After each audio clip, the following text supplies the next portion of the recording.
Joining us right now on Texans Radio, it's Texans head coach Lovie Smith. Coach, great to see you. And you began your press conference like this, and I know you're all about the fans and the city and Texas and the Astros winning the championship. Your friend Dusty Baker, it has to be great to see that. Oh, just outstanding time. Just period of time. When you're a city, a world championship has been brought back to our city. And it is a little added something special to it when you know the man. For me personally, I know the man that led them. Dusty Baker is what he's done for the game of football as a player and as a coach. But ultimately, as a coach, you want to lead your team to a world championship, to win a World Series like that. Special for everybody concerned. Coach, this is going to be an odd question in some sense, but you've gotten so close to winning that championship. You got to the Super Bowl, and you got so close. And maybe you wouldn't know this if you hadn't gotten there, but does it make it that much more enticing to go win a championship because you've gotten that close to it? Because Dusty's gotten there and gotten just as close as you did, and he finally got over the hump. You think it means that much more because he got so close so many times but didn't get there? Yes, I do believe that. I think if you've never been in that arena at all, you really have no idea what that really feels like. But if you have made it, so I understand how the Phillies are how they're feeling right now, to get that close but still not be able to get that ring. But on the other hand, it took an awful lot to get there. And so if you're playing at the end like that, if you continue to get to that last game, eventually I feel like you're going to get over the hump. And I'm talking about our Astros program has been, their perennial playoff teams, and eventually that leads to championships. Coach, Thursday night, you were right there with the Philadelphia Eagles, only unbeaten team in the league, and took them into the fourth quarter. I know you didn't get to where you wanted to go at the finish line, but there were some good things in that game. What did you see coming out of it after having a few days to reflect? Well, you have to just be real about, first off, who is one undefeated team, and we played them hard from start to finish, like the fight that we took throughout. But there's some things eventually you have to do to win football games, and we didn't protect the ball as well as we needed to. We let them make some, we gave us some big plays on the defensive side of the football, but we are close. And I like the way the guys were fighting hard right up until the end, trying to, defensively trying to get the ball back, offense trying to go down and get a score. Hopefully we can build on that. Coach, offensively, not to drum up a bad moment, but Sunday against the Titans, not so great. Thursday against the Eagles, it felt like we were watching maybe almost a completely different unit. What'd you see from the offense from 5 days different from what you saw against Tennessee, from what we saw against the Eagles? And I know that you and I talked about that moment in the third quarter when they scored to make it 21-14. Chris gets the screen pass, and then after that, you just went chunks of yards in run game, and it really felt like you were taking over physically. So, two-part question. A, what was the biggest difference? And B, that moment when you took over physically, did you feel like this is it? This is the kind of offense we need to have? Well, first off, John, a short period of time. You're right. That loss from, Sunday against the Titans was still there, but you wanted to get back on the field as soon as possible. We were able to do that. And then, something about a nationally televised game that brings out the best in you. I thought we showed up. 14-14, they score. We have a chance to go down. We were running the football. We haven't played our best ball in the second half on some games, but we didn't play as smart a football as we needed to, but the efforts, you can't doubt it. So, again, that's the best team we played against. We had an opportunity. We competed hard. That should give us more confidence to go and compete. We're getting ready to go on the road. New York, tough place to play, all of that. I know our guys are pumped up about doing it. Coach, playing 10 rookies in the game on Thursday, and it felt like everybody did something, some more than others, but everybody made plays throughout the course of the evening. What does it say about them and your coaching staff for getting them ready for those moments? Well, we keep, we keep talking about, hey, we want to get over the hump. Eventually it's going to happen. But when you are dealing with young people and, inexperienced people, players, some of those things happen. What it says about our program a little bit that we have good young players coming up to, draft-wise, the guys we drafted. Nick and the personnel crew did a good job. Eventually those players are going to clean up some things and really help us win a lot of games. So that's what it says. And I can't wait to see them grow too. It's a process. 10 players, we played a lot. They'll be better every time they play. And especially against a team like the Giants. The challenges that John, will give us defensively with all of the blitz. They blitz more than any team in the league. The challenges that they will give our run defense and just our defense in general with their commitment to the run with a great running back like Barkley. We played another one Sunday, and when we didn't play him as well as we need to, but I'm anxious to play another great running back and see exactly what we can do with him. Coach, with young players in particular, because you haven't been around them very much, seemingly, as opposed to veterans, where veterans are here year after year after year, et cetera. How do young players build trust with you and the coaching staff the best? What's the best way that they can earn your trust to get more opportunities to be out on a field? Well, we treat you have a game, you have a practice, you critique it. You need to do this, did this well, you need to improve on these things. Same thing with a game.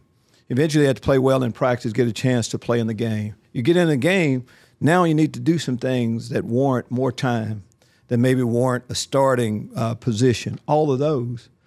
And I think the guys see how this works. And once no matter what level, once you start making plays, we're trying to win. Yep. Best guys are going to play. I think that's what our young players are seeing. We've told them all along, it doesn't matter how old you are. If you're our best, you're going to play. You continue to play well, you can continue to play. That's where we are. I know they're going to come into the building tomorrow ready to go and can't wait to try to build on some of the stuff we did this Thursday. The Giants being so blitz heavy, how hard is that to simulate in practice? I mean, you could send the look team after the quarterback, but to simulate the sheer calamity that takes place in a real football game to make them feel the heat, how difficult is that part of it? Well, that part is hard, but a lot of blitzes, though, is just knowing who to block. It's just like, I don't think you have to, a boxer has to just all out knock each other out. You can spar. And for us, I think you can practice. It's just more of knowing who to block sometimes. That's a lot of the problems that you have against blitz-heavy teams like this. And just knowing what the game plan is. And for us, we need to get a helmet on the blitzers. And if you're blitzing that much, it's a one-on-one game on the outside. Quarterback receivers have to know that. As much as blocking the guys, it's about the guys winning one-on-one battles as far as catching the ball. You mentioned sparring. Did you notice that Carl Weathers, Apollo Creed, was there at the Raider game a few weeks ago? Yes, I did. I saw him up on the board. Some guys, some people, they get your attention right away. And, of course, I'm a big fan of his, too. Which is your favorite Rocky movie? This is the important stuff, by the way, folks. I don't know how you can ever go wrong when you talk about multiple one. Yeah. Where it started. Yeah, where it started. On a lot of these, the sequels, and you like every one, but what got it started, number one. All right, I'll go with number one. Although I like 4. I like him knocking out Drago. One won Best Picture, though, and the others didn't come close to that. So there's that as well. That's true, but I see this conversation has been going on a while. Yeah. It probably has at some point. Coach, Saquon Barkley, to the point of corralling him. I mean, we've seen so many different types of running backs. We've seen Derrick Henry. We've seen Josh Jacobs. His ability, Saquon's, to make people miss at the same time of breaking tackles and then breaking guys down because he is so quick and his change of direction is insane. What's probably the biggest issue in facing Saquon? Is it his tackle breaking ability? Is it his change of direction? Is it his outright speed? Or the way that the Giants are using? Which, all told, what's the issue in facing Saquon? Well, I think first off, you have to the great running backs need to be at a place where there's a commitment to the run. He's there. They have a commitment to the run. Yeah. And from there, it's kind of 6, half a dozen another as far as what we, would you rather face a Derrick Henry, bigger than everybody, but it's got speed. All the guys we talk about, I'm putting Miles Sanders in there also. Yeah. All of the tailbacks that we played against, Jonathan Taylor we played, it seems like everybody has one. And they're not one-dimensional backs. They can catch the ball out the backfield. They can run with power in between the tackles. They can all make you miss in the open field. Again, they can run over you. And the speed to accelerate and beat you. And that's the NFL. And our running back all those things I've said, Damon Pierce has also. Yeah. To that point, Coach, for a while, it felt like all of us media types are saying the NFL is a passing league. Everybody's throwing or throwing or throwing. But then you look across the league, and everybody's got a really good running back. Do you sense kind of a shift back in some sense? Maybe not to 1995, 21 personnel, ISO, all that. But do you sense maybe the NFL going back to, hey, man, we can run the ball a lot better with these lighter defenses? Do you see that happening in the NFL across the board? I definitely think that that's the case. And I think what the team, people, it's still, you have to be able to pass the football. Yeah. But you can do both. Yeah. That's how it's always been. It's about balance, being able to throw the ball, but to also have a commitment to the run, to toughen it. It's just not yardage you get on how you get the yardage. There's something about that toughness element, too, that you want on your football team. And you only get that, to me, with the running attack. And I think some different running attacks, too. I think some running attacks with a fullback. There's different brands of run that you can have, and of course, like what we do in that sense. Coach, with Pierce's ability to break tackles, somebody was asking me this weekend, well, is it that makes him really good, or is it the ability to cut quickly or his speed? And I said, yes. But what is it to you as you look at him and try to describe him to other people who might not know the nuances of his game? Well, I think it, as you said, is yes. It's yes to anything you think a good running back should be able to do. I mentioned catch the ball. He can catch the ball. Can he run with power? Can he run over you? Yes, it's documented. Can he make you miss in the open field? And a lot of the great running backs, that's it. They can make you miss in the open field. Can Damon do that? He absolutely can. Vision, all those things that you describe, the descriptions that you give to a great running back, he has God-given ability. So, and once you get one, you kind of know it too. And this week in New York, be two excellent tailbacks, carrying their teams, and both of them can do just about it all. Coach, you were asked about this in your press conference, and I'm curious your thoughts on Daniel Jones, quarterback for the Giants. I remember watching him come out of Duke. I didn't know whether he was going to be a great quarterback, but I realized that dude is tough as nails, and he has shown he's got some athleticism. He can run. He had to throw for 300 yards every game, but it feels like he's making winning plays for the Giants. What have you seen in the Giants signal caller? It's from that. I was talking earlier with Pep Hamilton. I think he came from he's from Carolina, but he's a great basketball player too. Yeah. So he's an athlete guy. I think he runs like a high 4.6 or something like that. He's got excellent speed. That's the part again that most people don't realize. 6'5" guy, standing in the pocket. He's got a lot of good things going for him.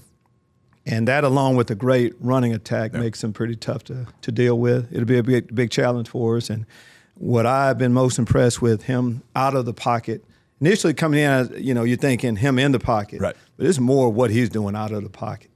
Is it one of those situations, we talk about this from time to time, good example of a player who's hung in there and now he has a new coaching staff and he's developed over the years. They've stuck with him, and here he is paying dividends in, year 4 for him, right? Yeah. Yeah, I think that's it. Especially when you're talking about the quarterback position, there's a lot that they have to go through. You just got to be patient, persevere with them, and just keep giving them a chance. And that's what, commend the Giants organization for, of not giving up on a guy that has some early struggles like most quarterbacks will have. Coach, the biggest key in your mind, and I know there's obviously granular keys as you get down into defense and scheme and all that kind of stuff, but from a 30,000-foot view, just in this game in general, what do you want to see from your guys going to take on a team that's been capitalizing on one-score games and winning those games? What do you want to see from your squad going up there against the Giants? Well, I think we just have to, first off, the start fast part when you go on the road, we have to come out ready to play. And as you talk about, we're playing a team that's a running team. There's a commitment to the run. We can't let them get the runs started. And run defense is about being gap sound and tackling. Got to tackle well, especially against a back like that. So we want to initially just start in that way. Which team? We're going to try to establish our run too. It doesn't matter whether they blitz and whatever. We got to establish those. And then you see where the game goes from there. On the road too, for us, that challenge. And New York is one of those places, you know, traditionally just through the years, it's a place that you should be excited to go to play. Coach, you've been in this league a long time. I don't have to remind you of that, but you've coached in a lot of great stadiums. What is it like for you to go to New York, not necessarily the stadium, but just play in the Big Apple, in the major metropolitan area that New York is, #1 market in the country? Does that give you a little extra buzz? Yeah, and as talking to the players, it's one of those places, one of those cities, sports town. You know, they know their game. They're involved in it. There's commitment, you know, diehard, history, you know, tradition behind it. Yeah, that's what makes this one of those games. There's some programs like that that's been around for a long period of time. It means something. Super Bowl champions, all their history says, yes, this is a place for us as we're growing in our program to, you know, we had a nationally televised game that we, you know, most teams probably left say, you know, they're a little better than I thought they were. Now we get a chance to, hey, was that just a fluke? Now we get a chance to go on the road against a real good football team and really prove exactly how far we've come with our program. Coach, the break, did you get away for a little bit? Did you get a chance to let your hair down and just step away for a bit? Yes, we did. As I said, I'm a football fan, so we have so many great programs in our state. University of Houston was playing out of town. Texas was playing out of town, but it'd been playing. Got a chance to go up to Texas A&M and watch them play against Florida. You know, great program, a lot of tradition there. Again, outstanding football in our state. Coach, I'm going to ask you a weird question, but can you watch a football game in a normal way, just watch it? Or are you always kind of, as the game is going on, are you always thinking about, you know, calling out what the offense is doing and what they're going to do or guessing what the offense is doing? Can you just watch it in a normal way, or do you always kind of wheels turning as you're watching it? I think you can do both. Yeah. And I can't help who I am. I'm a coach. Yeah, of course. We're always, which is why I asked. It's always good looking for prospects coming up through, but I'm a football fan, and to just go and watch a game and cheer for your team and just see good football being played, there's nothing like that on a Saturday afternoon. All right, so the Ask Coach Ameche Bank question of the week. All right, I'm going to sort of rearrange this one a little bit because on the Pat McAfee show, you shot a free throw. We were talking about baseball. So which would you rather try, and you have to be successful at it? The free throw, catch a fly ball in center field, or catch a long punt? Which one do you think, all right, I'll sign up for that because I have the best chance of achieving this? Best chance, hitting the free throw. The hardest one, I think, is to me, is no question, the hardest one to me is catching a punt. Now, some people make it a deep fly ball is hard, but to me, catching a punt is a hard thing to Ball's do. moving, could be end over end, hard to catch. Judging it, bigger ball. There's a lot. You don't have a glove that you rely on. There's a lot that goes into that. If you can catch, you're a pretty good athlete if you can catch a punt.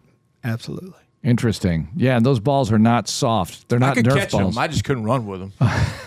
You can catch them. I could catch them. I just couldn't run with them. Johnny wants to try out. Coach, thanks a lot. Good luck this week. Anytime at all. Thanks for watching. Subscribe to our channel and ring the bell to know when we post new content.